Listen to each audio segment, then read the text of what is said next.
Hi guys, I just completed a delivered delivery and I'm going to discuss a few things with you.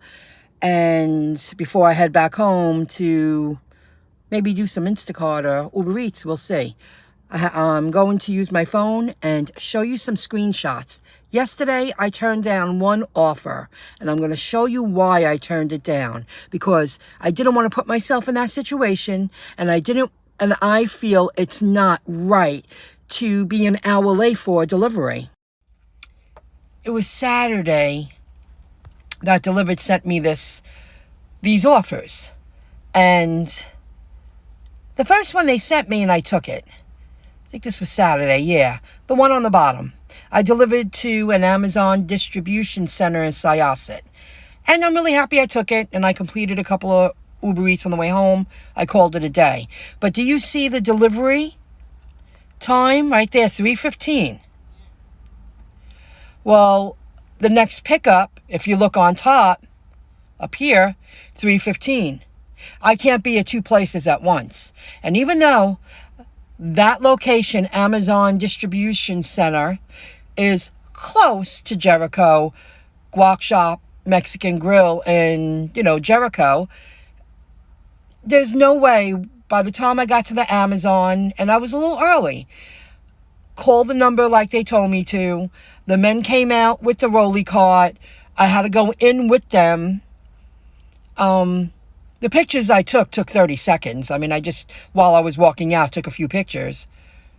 That was at least 20 minutes of my time. When I first got there, I didn't know where I was going, so I had to drive around the building twice, and that's when I learned that's where Flex picks up. That's the process when you deliver for Flex, and that's good to know. So I turned down the second one, even though I wanted the money. Well, you know what? That was a little too far from that location. It wasn't worth the money, in my opinion. Jericho to Utlit for $20 on a Sunday, Super Bowl, you could go get it yourself.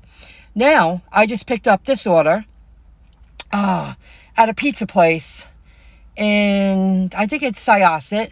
It's 11 miles away, and I just completed the delivery, which went great. I was treated, it's so respectful. But see, 11 miles. They're not counting the miles of me driving there. Now I'm driving home. It was a choice to take this, but it pays 31 and change. Nice lunchroom. There you go. I took a couple of pictures to prove. Food is there on the table. Now, when I got to the place, he asked me not to put the food in the bags. He said there's going to be spillage, there's going to be leakage. I'll talk about that in a moment. I just wanted to show you that, I'll talk about it now.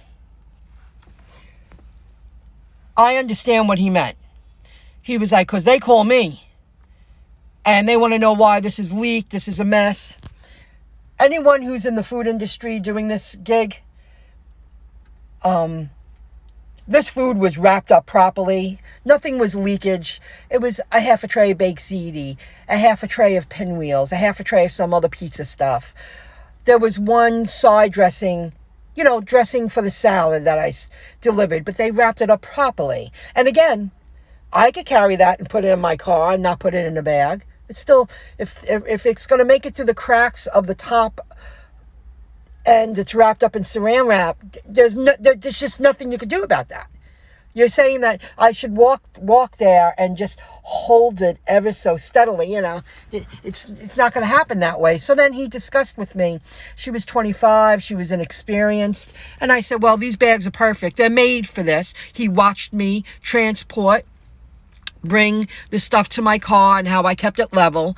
It was the right kind of food for this delivery. So nothing was going to spill. And he left me alone and he said, thank you. But I understand what he's saying. Now, what do you think when I get here? I'm not going to use those bags to transport the stuff. And if something leaks, which some things do, I mean, like the guac shop, when they have that one dish with the juice and the beans, that's why they wrap it in saran wrap. That's why they put it in those cardboard boxes, because it absorbs the spillage. There's nothing you can do about it. I could put it level. I could carry it level, place it level in my car. I'm driving on a road. I'm driving. There's nothing you can do about that. You just got to, not make a big deal about it when you get to the place and use napkins and open it up properly and put napkins on the table and place the half tin on the table and show some consideration. Be courteous. And food is messy even when you prepare it. Food is messy even when you cook it. Food is messy. It just is. So that once he realized, oh, she's experienced, she's doing it right, I had to use the bags. And what was I going to do?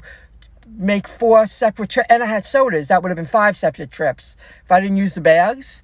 I carried 2 bags because the food wasn't that heavy. And I put all the soda in one bag. It was 4 2-liter bottles of soda. No big deal. I can handle that. Now let's talk about something else. The world is changing. When I walked into this office, first of all, let's start off with security. There's cameras everywhere. I'm in Manhasset. This is an upscale office, and they have cameras, and they have buttons to open up doors, and they also have many of these, not just that one door, in several doors as you're walking through.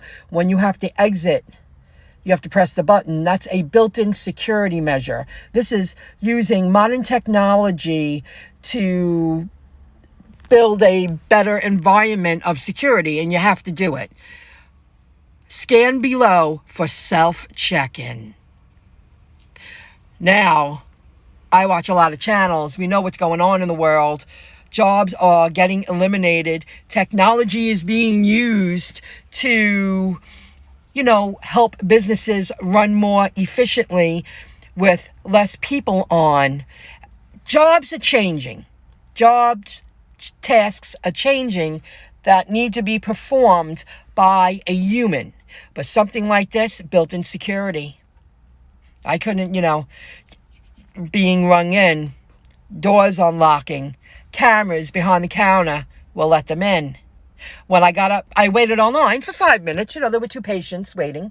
The woman in front of me, she was walking up with me. She was very nice. And when she walked up to the counter, she was in front of me. I let her go in front of me.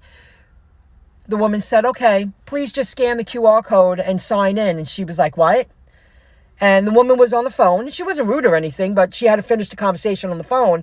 And I said, I think you got to take a picture.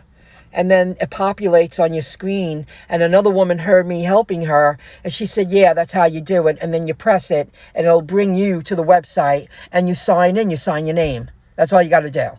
Another patient helped her. And she was like, oh, thank you. Things are changing. Wake up. Don't fall. Don't say, oh, we're losing jobs. Well, there are many other jobs being developed.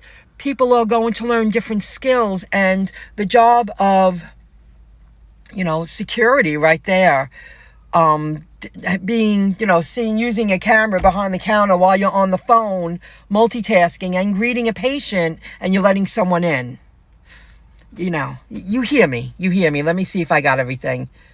Oh yeah, please like and subscribe. I was just cleaning out my phone this morning. Oh, and that was, and that is a message to my friend. Here's one more example.